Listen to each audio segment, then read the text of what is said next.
pessoal, bom dia. Tudo bem? Todos me ouvem?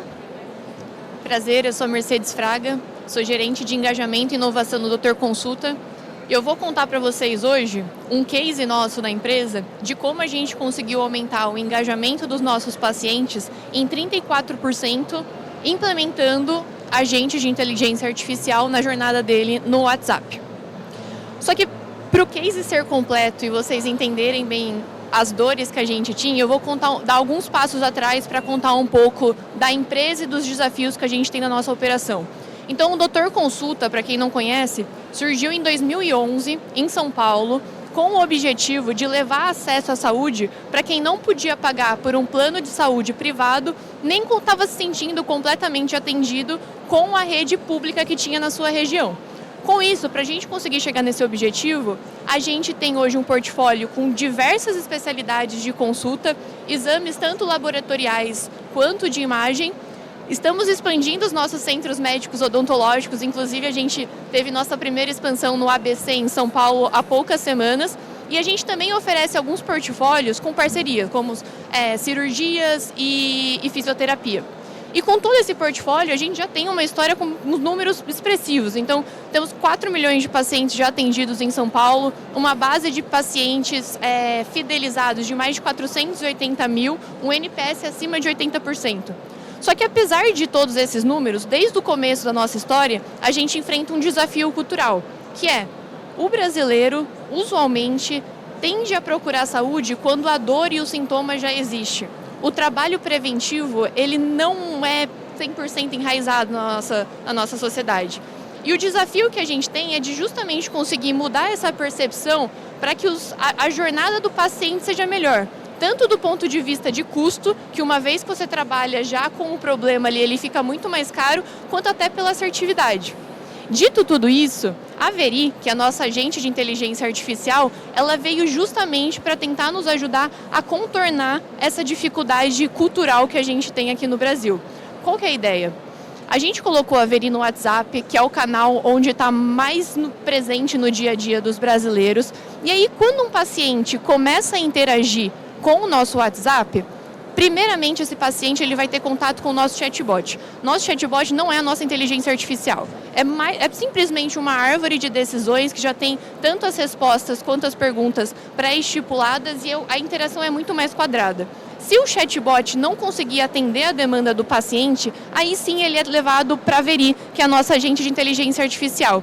E a Veri, ela usa tanto a memória das outras interações que ela já teve com aquele paciente, quanto o acesso ao protocolo médico dele e o histórico de navegação dentro do nosso ambiente Doutor Consulta. Então ela tem muitos dados para conseguir saber o que o paciente precisa, qual que é o tom de voz que a gente quer falar com ele, para conseguir ajudá-lo nessa jornada aqui com o Doutor Consulta via WhatsApp. Mas se ainda assim a Veri não conseguir ajudar o paciente, ele é transbordado, nesse caso, para um atendimento humano. Todo esse fluxo que eu acabei de explicar para vocês, ele é da perspectiva de um contato receptivo. Ou seja, o paciente ele vem até nós com uma demanda já em mente e a gente tenta ajudá-lo. Só que tem um outro aspecto que é mais importante da Veri, um outro fluxo que é mais importante, que é o contato ativo. Esse contato ativo, a gente tem 2 mecanismos para conseguir falar com o paciente. O primeiro é quando a área de negócios deixa estipulado quais são as regras que eu quero fazer eventualmente uma repescagem com esse paciente para ir atrás dele e tentar atendê-lo. Ou seja, o exemplo é um paciente que eventualmente passa numa consulta ginecológica. Ele sai desse consultório com uma série de exames solicitados. Só que ele não fez o agendamento assim que ele saiu do consultório.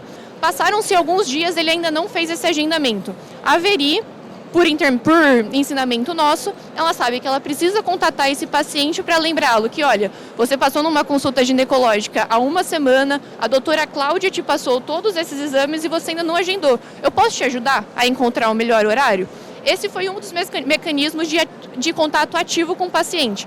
Só que tem um segundo mecanismo de contato ativo que é ainda mais interessante, que daí foi quando a Veri começou a aprender por conta própria qual é o tipo de contato que ela precisa ter com um paciente para ajudar no ponto de decisão. E aí o exemplo que eu gosto de dar é de um caso de um paciente que tinha passado em uma consulta de clínico geral. Nessa consulta de clínico geral, ele foi encaminhado para um otorrino e quando ele saiu do consultório, ele ainda não tinha feito esse agendamento dessa próxima consulta. A Veri com com as nossos guias, né, em termos de área de negócio, falou para esse paciente se ele não tinha interesse em fazer o agendamento, ele não quis. A resposta dele foi: olha, eu estou sentindo bastante tontura, eu vou esperar mais 2 dias para ver se a minha tontura passa, e aí, se não der certo, eu de fato marco o otorrino. A Veri, ela entendeu, pela interação com esse paciente, que o ponto de decisão do paciente era o sintoma que ele estava sentindo e que ele gostaria de esperar 2 dias para perceber os desfechos. Sem que a gente, enquanto empresa, tivesse ensinado a Veri para ela fazer esse contato, passaram-se 2 dias, ela proativamente foi atrás desse paciente, perguntando se o sintoma dele já tinha passado, perguntando se a tontura estava melhor. O paciente respondeu que de fato estava, que ele não estava mais sentindo mal, e ela já entendeu que, bom, nesse caso não faz sentido a gente seguir com o otorrino, e ela suspendeu o contato. Mas isso não foi algo que a gente, enquanto empresa, ensinou ela que para cada paciente especificamente o que ele aprende, o jeito que ela tem que falar. Isso foi um aprendizado que ela fez completamente de forma autônoma. E essa parte, ela é muito interessante, porque uma vez que a gente está no WhatsApp, se a gente começa a chegar nesse nível de personalização, onde eu sei o que o paciente precisa, qual que é a frequência que ele precisa vir no médico, qual é a especialidade exatamente que a gente deve fazer essa consulta, fica muito mais fácil de eu tentar levá-lo para um caminho de fato de prevenção, de começar a ser preventivo e não reativo. A Veri hoje, ela já faz tudo isso. Ela tem tanto a perspectiva assistencial de ajudar o paciente a entender como é que vai ser essa preparação de um determinado exame mais complexo que ela tem, ajudar a entender qual que é a linha de cuidado, né? O que ela vai fazer se ela de fato estivesse dentro de uma linha de cuidado, só que ela também ajuda do ponto de vista administrativo. Então, como eu falei, alguns agendamentos, reagendamentos, ajuda de como que a paciente pode comprar um cartão do Doutor Consulta. Só que, especialmente por esse contato mais espontâneo que ela tem, onde ela aprende a fazer coisas sozinha, existe uma preocupação grande nossa de garantir que essa interação com o paciente, ela está dentro dos padrões de qualidade que, enquanto empresa, a gente quer entregar para o nosso paciente. E para garantir esse nível de qualidade, a gente tem aqui 2 mecanismos. Um mecanismo que de fato é mais automatizado e tecnológico, mas a gente não dispensou também aqui o controle de qualidade com os humanos. O que eu quero dizer com isso? Toda interação que a gente tem quando a gente vai fazer um agente de inteligência artificial, desde o princípio a gente define os guarda-reios. No nosso caso, a gente definiu guarda-reios tanto da perspectiva de conduta, diretriz de conduta, e aí eu acho que o exemplo mais claro que eu posso passar aqui para vocês é: caso um paciente esteja apresentando algum tipo de risco de saúde, a conduta que a Veri deve ter com aquele paciente é imediatamente levá-lo para um pronto-socorro. A gente não vai tentar marcar uma consulta de clínico geral, a gente não vai tentar conversar com ele naquele momento. A conduta que a Veri precisa ter é de emergência e orientá-lo a procurar um pronto-socorro. E do ponto de vista de temática, no que a gente quer que ela aborde, a gente não quer que ela entre em aspectos de política, por exemplo, de time de futebol, ou faça até piadas. Tudo isso a gente consegue definir quando a gente começa a criar um agente com os guarda-reios. Um segundo ponto que a gente tem ainda na perspectiva tecnológica é que a gente criou um agente para monitorar os demais agentes que a gente possui. Ou seja, a Veri hoje, ela é multi-agente. Ela tem uma agente de inteligência artificial focada em linhas de cuidado, uma agente de inteligência artificial focada em agendamento de consultas de exame, uma outra para o nosso cartão. Todas essas agentes são monitoradas por uma 4ª agente que faz justamente a auditoria de todas as conversas. Isso nos ajuda porque, conforme a Veri está escalando a sua operação, a quantidade de conversas que ela tem diariamente é gigantesca. Humanamente, a gente não conseguiria ter uma visão exaustiva do que está acontecendo e como está sendo essa interação com o paciente. Só que com esse agente auditor, a gente começa a ter, de uma forma resumida, quais foram os principais motivos pelos quais a Veri não pôde ajudar um paciente e ele foi transbordado para o humano, eventualmente? Quais são os principais motivos que a conversão daquele paciente não aconteceu?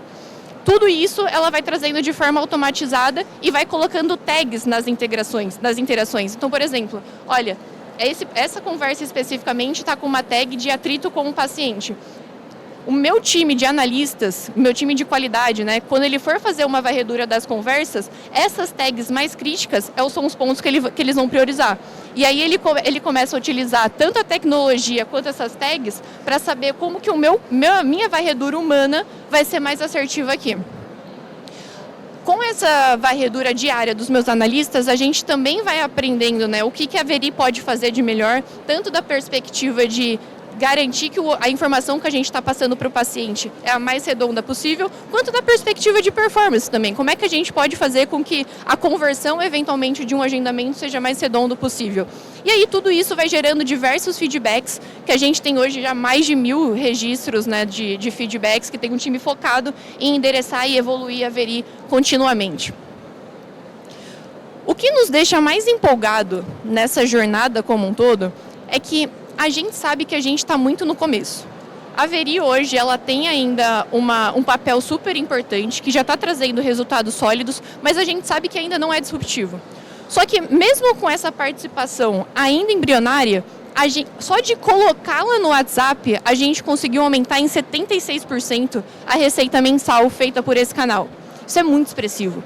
O motivo que sustenta esse aumento de receita que a gente teve é tanto da perspectiva de ser um contato mais fluido, diferentemente do chatbot, que ele é super quadrado, a Veri ela consegue ter uma interação onde os pacientes acabam convertendo mais, e aí a gente observou que dos pacientes que já interagiram com a Veri, eles têm um consumo médio 34% maior do que os pacientes que nunca interagiram com a Veri. E aí, até para a comparação ser bem justa, a gente pegou a mesma cohorte de pacientes para um mesmo período para ter certeza que não tinha desvio. E, de fato, parece que eles conseguem ter um engajamento maior com a empresa. E, além disso, como a Veri ela é muito mais fluida na sua interação, ela está resolvendo mais casos que antes acabam indo para um atendimento humano, que era a nossa última etapa ali no WhatsApp, e como ela resolve mais tickets, a gente acaba tendo um tempo de espera que é muito menor para ter esse atendimento humano. A gente conseguiu reduzir 65% o tempo de uma pessoa precisar falar com um humano no WhatsApp, e como esse tempo ele reduz, automaticamente a quantidade de pessoas que desistem de dar continuidade nesse processo também diminuiu muito. Então os tickets abandonados diminuíram 55%. Tudo isso são números muito expressivos no WhatsApp. O nosso próximo passo é começar a expandir a Veri para os outros canais que a gente tem na empresa, site e app. A gente ainda não sabe quais são os números que a gente vai ter quando a gente for para esses outros canais, mas o que a gente sabe é que a Veri é uma ferramenta muito importante e que vai continuar trazendo resultados sólidos para a gente conseguir levar o nosso propósito enquanto empresa para a sociedade, que é de fato deixar o acesso à saúde muito mais viável. Era esse o case que eu tinha para apresentar para vocês hoje, espero que tenha agregado. Muito obrigada pela participação.